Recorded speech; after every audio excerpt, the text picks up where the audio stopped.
Hello, everybody. I can't see you, but they told me that you were there because otherwise this would be a ridiculous speech. I am from Amsterdam. Originally, I'm from Belgium, by the way. So don't worry, I'm not a Dutch person. Um, and when people ask me, what do you do? I always say, I'm a director of New Heroes. Yes, I'm a TV host. Yes, I'm an art. I'm actually many different things. I don't know if you recognize that feeling that you're sort of a slasher. So I created my own word, and it's called a creator. That means a professionally creative person. And for me, this was like the first time I understood as a designer or a creative, you can choose your own labels.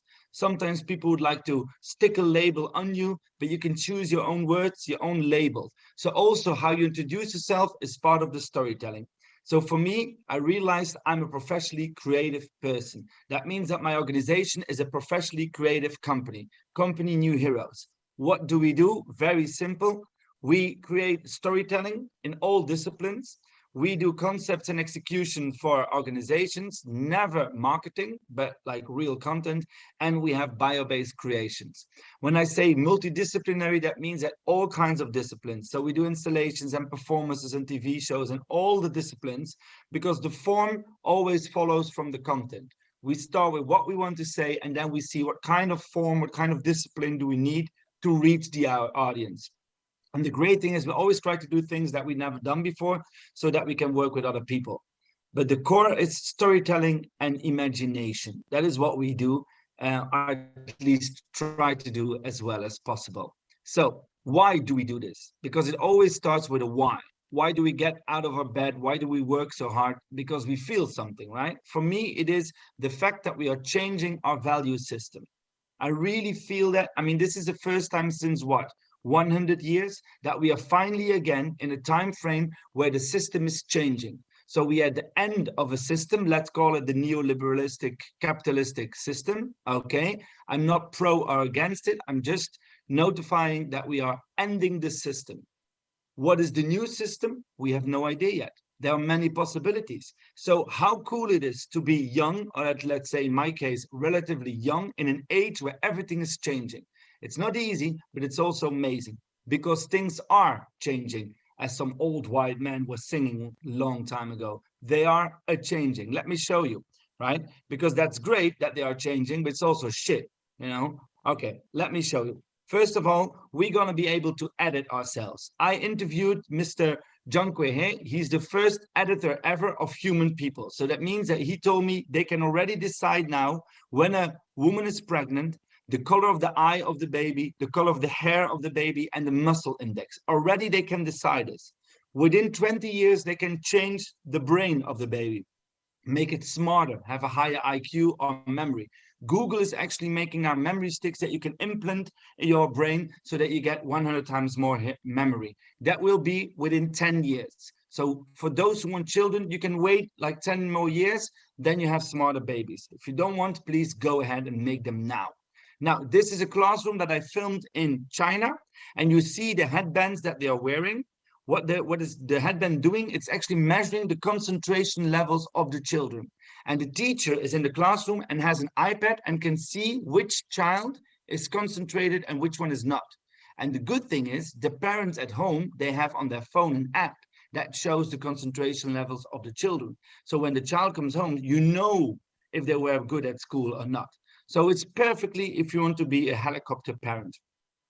This is the boardroom in Hong Kong of a company that is doing investments, and they had one board member that is an AI, an algorithm called Vital. Vital was so good at making money at investment company that they gave him a board seat and some of his own money to invest. For 1 year, they followed Vital. In what did he invest, right? For 1 year. It turned out Vital invested mostly in lobby groups pleading for more freedom for algorithms. This is 2017. We are already at the level that algorithms can defend other algorithms. I think you know these. These are the employees at the Amazon warehouses. For a long time, people were thinking robots will come and what will they do? Will they replace us? Will we lose our jobs? Will we have more free time? Will there be more jobs? What's going to happen, right? And nobody expected the real results. We have more jobs, right? At Amazon, more people work in the storage since the robots came, but the people work for the robots. The robots tell the people where to go, what to put how to be more effective. Every evening, the robot sends an evaluation report to the employee, telling the employee how to be better next time. So we are introducing robots and working for them as well. For those who feel blue, and I can imagine in Germany, a lot of you sometimes feel blue, depressed, down, sad about life. Then you can buy Think. Think, you put that on your head or here in the back of your neck, and it sends light microwave electronic radiation so that you never feel down again. Always, let's say, a 6 or a 7. That's the lowest you can get. So instead of taking a pill against depression, that also makes you a little bit, down and fat and all that, you can take Think, and it will make sure that you never feel down again. How amazing. We are going to changes. There's going to be a recession. It will start probably after summer. There's going to be this huge climate change that suddenly during COVID we forgot about, but it's coming there. Things are changing. We are smoking up the remains of our old system. And at the same time, there's a possibility for new amazing city. For example, the Garden City being built in Indonesia by Chinese. It's amazing. It's green and it's spacious. They have cannons shooting away the clouds if they want to have a pretty day, right? They can make it rain if they want. And it's starting from 1 million euros for a small flat. So it depends on, how rich you are, whether you can live there or not. And this is the biggest thing, but the times are changing. I can continue this, of course, for hours, but I want to talk about design. The times are changing, which is yay, I told you, and it's shit at the same time. Why is it yay? Because there's so many possibilities. So many things will happen. We will solve a lot of problems that the old white people of this world caused. We will solve climate change. We will probably cure cancer, but at the same time, who will get access to this? This is the biggest issue. Who will get access to what? How can we make sure that it's not a small group who get access to everything and the rest is left alone? There will be so many people that we just throw away like it's nothing. There will be a growing inequality already happening now, but also, and this is very important, a growing insecurity. That is what you see. Why? Because the truth is that the moment everybody has the same values, we talk about the values, we can fight against it, you can say yes or no, but that's it. The moment what we are in now, that there is no truth, that everybody has to figure it out for themselves, then you get the real interesting times, and not always in a good way. So we are living now in a time where everybody has to decide for themselves what is true or not. That means that you're standing on top of your own world, you are responsible for your own success and responsible for your own failure, which is too much for one individual person. A lot of young people have the feeling like, oh my God, I'm not a millionaire yet and I'm 25. I don't have the perfect body and I'm 25. Because we believe that we can create everything. We can make our bodies perfect. We can enhance our minds. We can take the pills and the devices on our heads. We can create everything. So why is life not perfect? Right? That is the issue of these times. When there's no truth, you have to find everything for yourselves, and people can't be alone too much. They get afraid, right?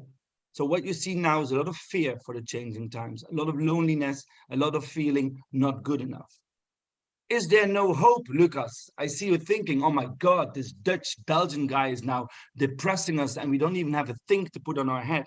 Don't worry, there's a lot of hope, especially when it comes to you.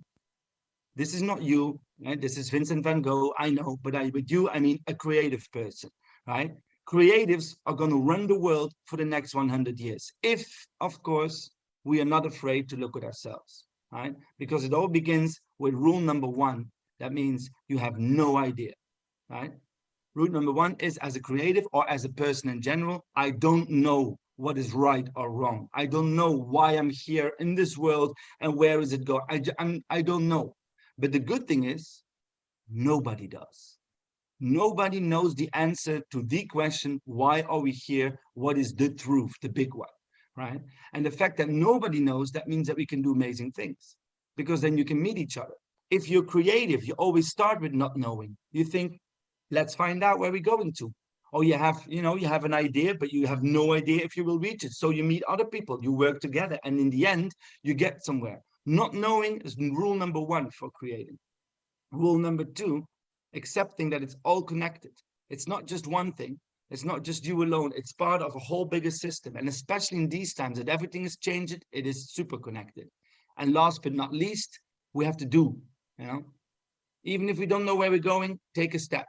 If we do nothing, nothing will happen, right? So take a leap, because a crisis is a change. This is from the Greek word, krise means change. Doesn't mean shit or everything going worse. It means change. So I think it's time for an example, because otherwise you're thinking, is it just philosophy? Where is the design?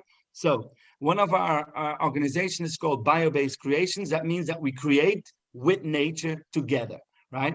So in Holland now, at the moment, they have this very difficult dilemma. They need a reduction of the CO2 by 50% by 2030. And at the same time, they need to build 1 million houses. How are you going to do that?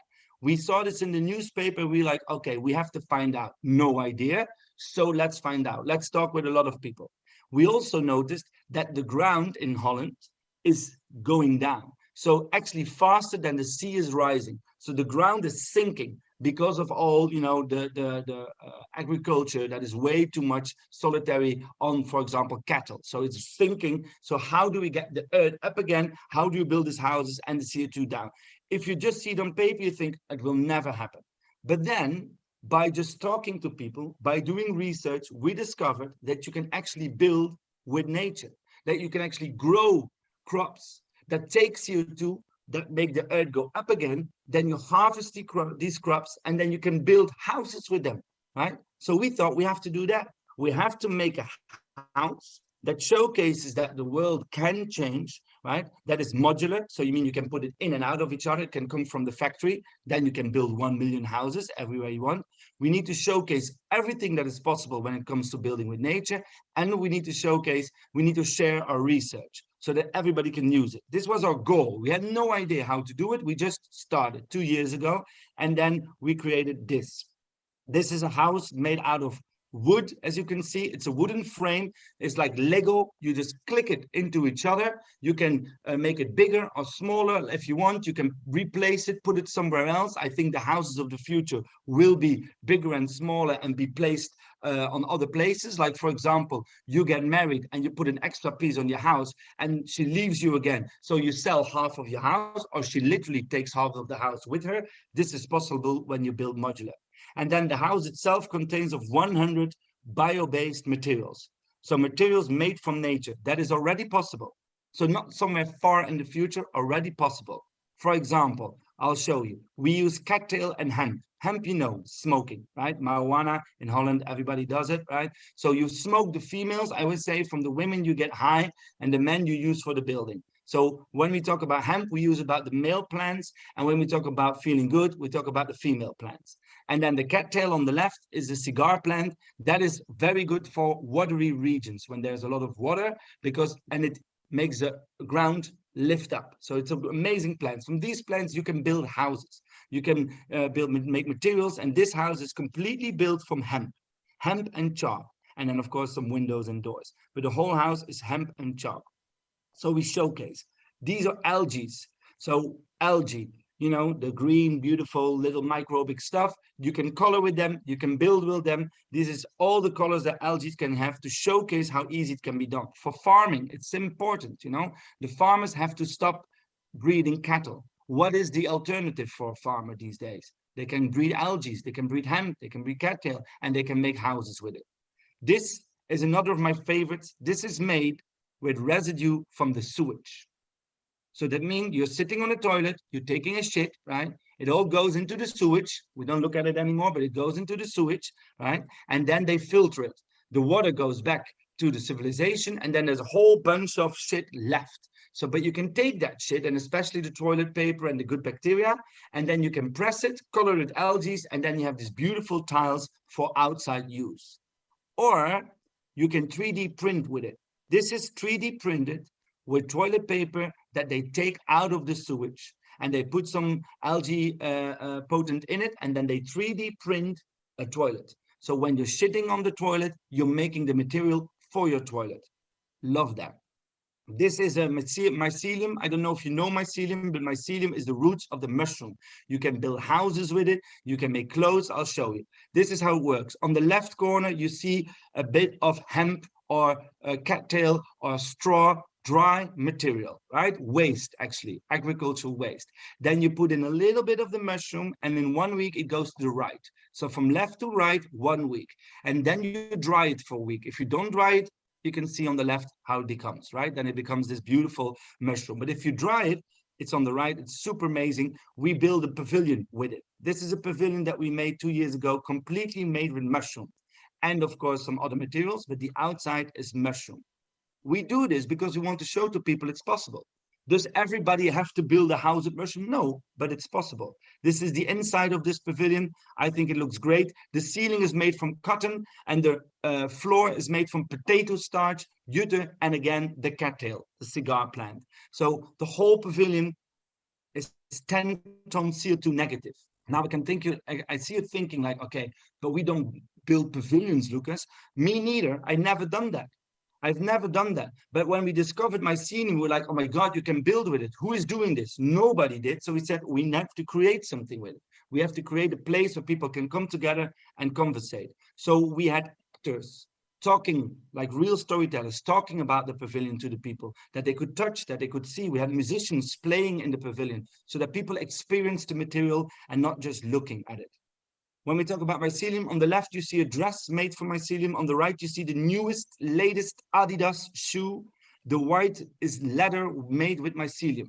So this shoe, if you don't want it anymore, you throw it away in the garden and it absolves. So shoes made with mycelium to showcase that it's already a thing. Okay. Then these tiles are concrete tiles, but instead of cement, they used bacteria. So the bacteria hold the tiles together, not cement, but bacteria. And you go like, oh, I know. I had the same thing. When they told me about these tiles, I was like, what? But it's true. It's just stones and bacteria holding the stones together. So this is design meets science, meets nature, meets craziness.